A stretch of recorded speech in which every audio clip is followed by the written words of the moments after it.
Right, well, I suppose the folks, when they have to take a back step, there's no better person than Dolores Cahill to have to take a back step for. I'll just say something that I was going to put in conclusion just about Dolores. Dolores is the most important person on the planet right now. Dolores is the revolution. And I hope in 50 or 100 years' time, instead of children and adults wearing Che Guevara t-shirts, they'll be wearing Dolores Cahill t-shirts.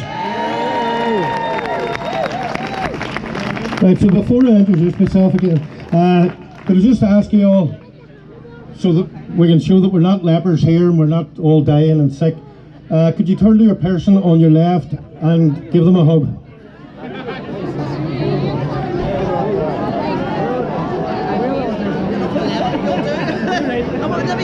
Let me get a video with it. We're all going to get tested because of the virus. It's nothing to do with COVID, it's a man thing. Right. Well, my name's Gregory Sharkey. I'm from Derry, and 3 years ago I started organising events called Imperialism on Trial. I've had about 15 to date, and about a dozen of them have been live streamed by RT. That's not RTE, that's RT. And you can watch them on YouTube under Imperialism on Trial. What I do is I bring together an array of speakers, a couple of former UK ambassadors, former MI5, former CIA, former politicians, current politicians, journalists, academics, and even clergy to speak about imperialism. So to start off with, we're all familiar with the term the New World Order. It's not us. It's not us or it's not us or conspiracy theorists that came up with this title.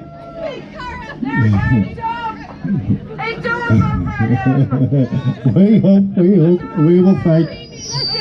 So we're familiar with the famous Gordon Brown speech in which he's mentioned New World Order about 20 times, and we've also seen Papa Bush, the first president, declaring about the New World Order back in the 90s. So it's not a conspiracy.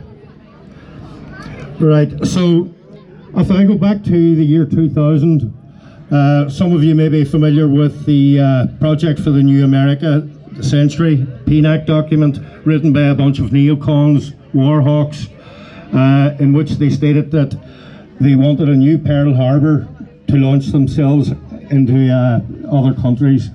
Well, they certainly got their catalyzing and catastrophic event a year later, and this enabled them to give them a launch pad to go into countries like Afghanistan, Iraq, Libya, then have their proxy war in Syria. Well, something happened in 2014 that was unexpected, that wrong-footed them. Russia, Iran and Hezbollah took the side of the Syrian government, and that put a stop to their military plans of their New World Order. So what we will be familiar with in Imperialism on Trial is the difference between a regime change and an organic uprising. Every time that we see Venezuela, Hong Kong, and now Belarus, these are not popular uprisings. These are orchestrated. When you see it on the BBC and they're given favourable coverage, this is because the USAID and other NGOs have been in there doing the groundwork and starting the regime change. Now, I just mentioned about Belarus, the irony of it. The people in Belarus on the streets, the liberals on the streets, claiming that they're governed by a dictator. This dictator didn't lock them down. This dictator refused to cooperate with this crony baloney. And he didn't enforce masks upon his population either. And isn't it ironic that these liberals now want rid of a so-called dictator to get in a liberal who will lock them up? How mad.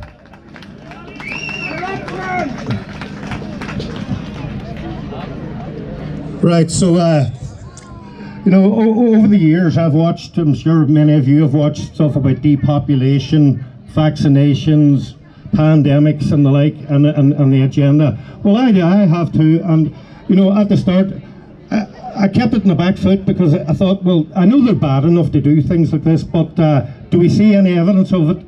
Well, no, so, I just left it there. But all that changed in late February, early March, whenever the World Health Organization, or as what you would call the public face now of the New World Order, for that's what they are.